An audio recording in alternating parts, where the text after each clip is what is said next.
Muito bem, estamos chegando, dando início a partir de agora a mais uma edição do nosso programa Mulheres aqui pela TV Galega. Eu sou Denise Bichlin e sejam todos muito bem-vindos. E como é bom, hein? Estarmos juntos mais uma vez, esse novo momento, nova oportunidade para esse encontro aqui na Imagem da Cidade.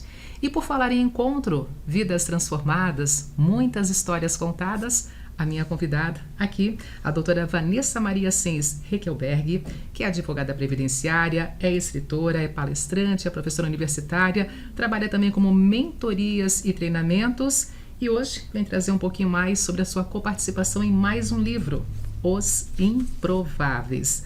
Doutora Vanessa, seja muito bem-vinda. Olá, é muito bom estar aqui mais uma vez, compartilhando essa trajetória, que foi uma descoberta de uma nova veia que é a escrita. E tem sido muito importante, porque nessa caminhada a gente acaba conhecendo pessoas que têm diferentes jornadas, mas histórias que nos tocam pelas suas peculiaridades com que passamos e principalmente com um brilho no olhar por transmitir e fazer com que isso sirva de incentivo para outras pessoas. Pois é, no campo literário não é estreia, já é o quarto livro, isso, com essa coparticipação, né, esse envolvimento junto com outros escritores, com outras pessoas que dividem algum fato, algum momento, e assim também é Os Improváveis, fatos, momentos, histórias contadas nesse livro? Isso, nós tivemos a oportunidade, né, eu na verdade conheci a Roseli Boschini, que é a CEO, né, a responsável pela editora Gente, numa imersão de autoconhecimento da Chay Carione.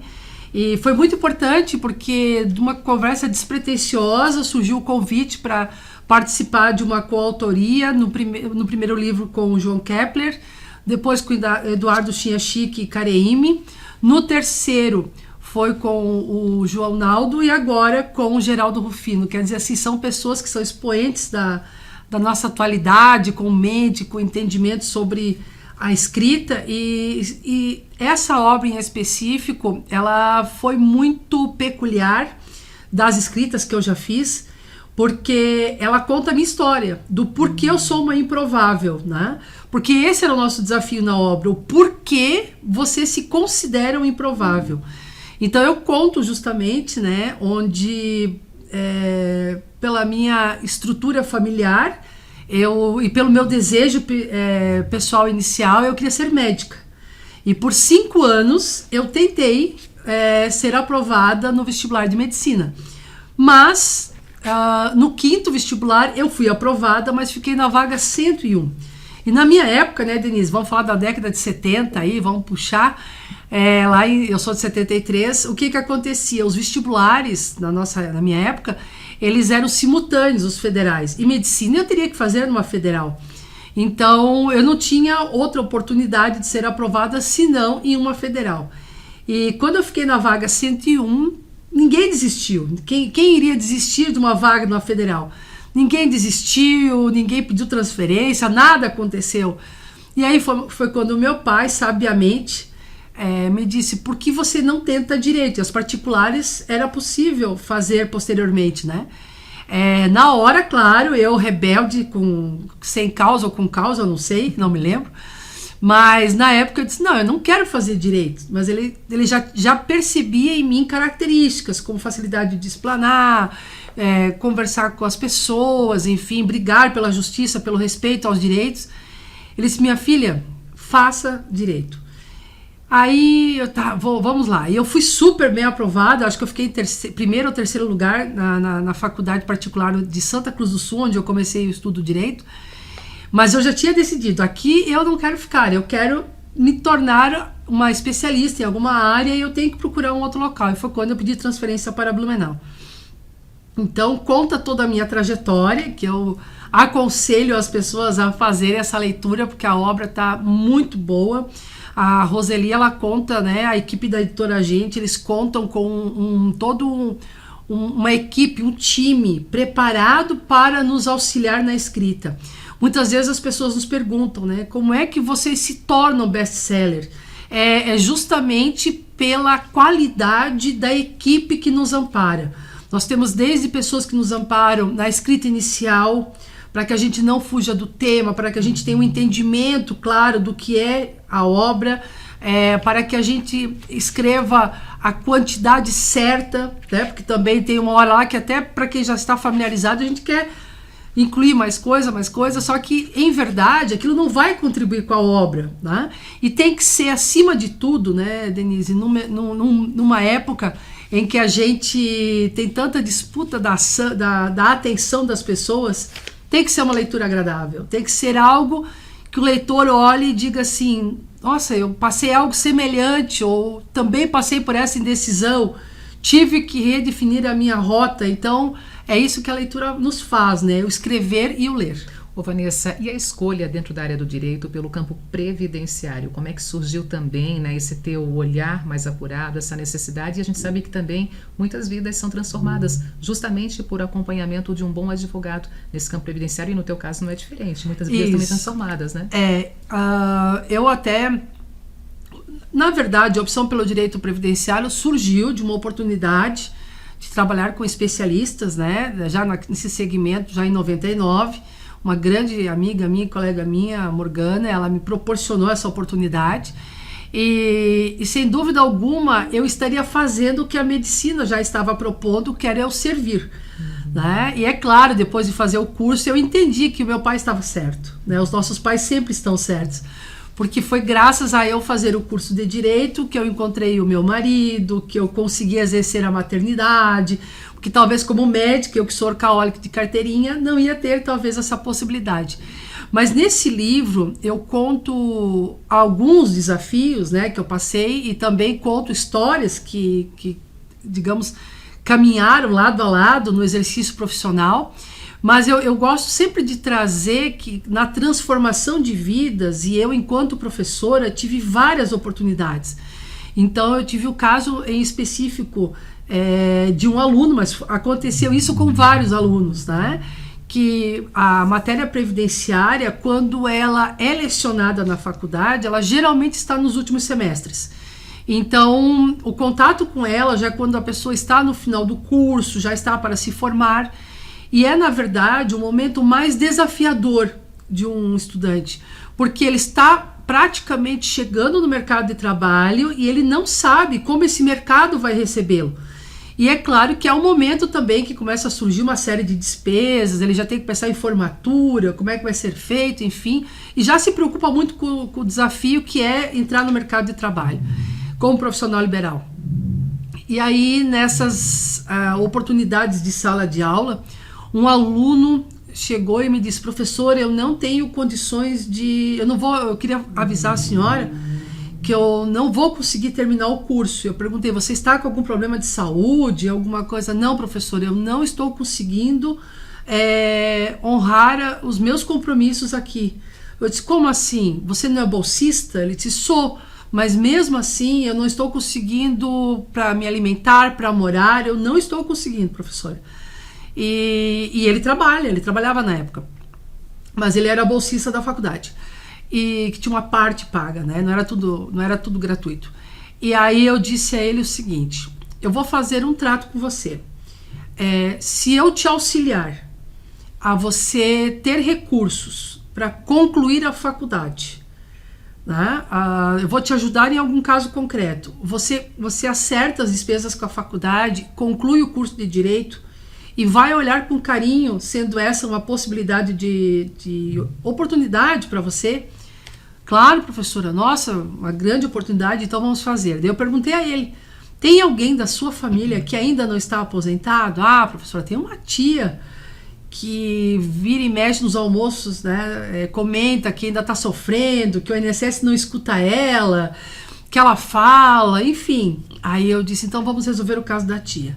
Não, professora, isso ali deve ser mais difícil ainda, porque tem muita coisa errada, porque a tia não está resolvendo. Eu disse, olha, muitas vezes é a falta de orientação, é a falta de entender o processo, de estudar com mais cuidado. Então, pega o caso dela, conversa com ela e diz, olha, tia, eu vou te ajudar, mas a tia vai ter que me pagar como se fosse pagar para alguém, porque senão não dá certo, e eu tenho destino já para esse dinheiro. Tá, tudo bem. Então a tia concordou, ainda mais que conhecia ele, sabia o quanto ele era dedicado, e ela contou com a ajuda dele. Então me lembro bem, nós nos encontramos vários sábados, eu sentava com ele, explicava para ele o que ele tinha que ver, o passo a passo, os detalhes, como observar os erros, né? Que infelizmente o sistema previdenciário ele conta ainda com alguns equívocos, falta de esclarecimentos na história das pessoas. E aí eu explicava para ele com detalhe, ele disse, meu Deus, professora, quanto detalhe. Eu disse, não tem problema, vamos olhar um a um. Né? Talvez seja isso que aconteceu, faltou esse olhar no caso da sua tia. E aí fomos olhando tudo, quando ficou tudo redondinho, fizemos o encaminhamento. Olha, Denise, eu não quero talvez dizer, se foi em 3 meses, em 90 dias ela estava aposentada. E tantas vezes outras ela tinha tentado e tinha ficado muito mais tempo dentro da Previdência e não tinha vindo a resposta correta, não tinha vindo o aceite, que estava certo, que o benefício tinha sido concedido. Muito pelo contrário, vinha negado, por causa disso, por causa daquilo, e a gente foi vendo. Até considerar ela na análise como se fosse um homem, ela teve esse problema. Então, foi muito importante para aquele rapaz, né, nesse período de entrar no mercado de trabalho, entender que um trabalho bem executado, criterioso desde o início, com conhecimento, com responsabilidade, mudaria a vida dele como mudou também a vida dessa tia. Foi um pacto em dose dupla. Exatamente. E triplo, eu diria, porque também maior foi a minha satisfação de ver que ele concluiu o curso de Direito, tanto é que ele veio chorando me abraçar no dia da formatura, eu estava na formatura dele, né, ele veio me abraçar, e disse, professora, a senhora mudou a minha vida. Eu disse, não, o conhecimento mudou a tua vida. Né? E hoje ele é um grande previdenciarista, assim, uma pessoa que eu tenho uma grande admiração, ele faz da mesma forma, muito cauteloso, né? E ele diz que todo mundo convida ele agora para o almoço de domingo, porque querem saber se ele pode ver, se ele pode dar uma olhada, né? Mas ele entendeu que a nossa profissão, ela traz esse retorno, né? Que é uma especialidade que tem esse condão de auxiliar a transformar vidas, né? E eu não me canso de repetir o que um ícone do direito previdenciário sempre fala, que é a professora Adriana Abramante, que um benefício concedido é uma família protegida. Então, essa é realmente a realidade, né? Então, e a gente pensa muitas vezes apenas na questão da aposentadoria, mas tem outras questões que envolvem justamente o direito previdenciário que impactam muitas vidas, e vidas não no futuro, vidas no presente, né? Exatamente. É uma mãe solo uma mãe que ficou mãe solo, eventualmente, aí no caso de um falecimento de um companheiro, de uma companheira, que passa a ter a possibilidade de criar seus filhos com dignidade. É aquela pessoa com problema de saúde, né, que muitas vezes acha, puxa, não vou conseguir trabalhar e não vou ter como dar sequência, né? Como é que eu vou honrar os meus compromissos? Ela consegue também, através do conhecimento previdenciário, recuperar essa dignidade. Isso são os improváveis também? É um pouquinho dos muitos improváveis? Dos muitos improváveis, porque eu não me imaginava, né, dentro como especialista em direito previdenciário.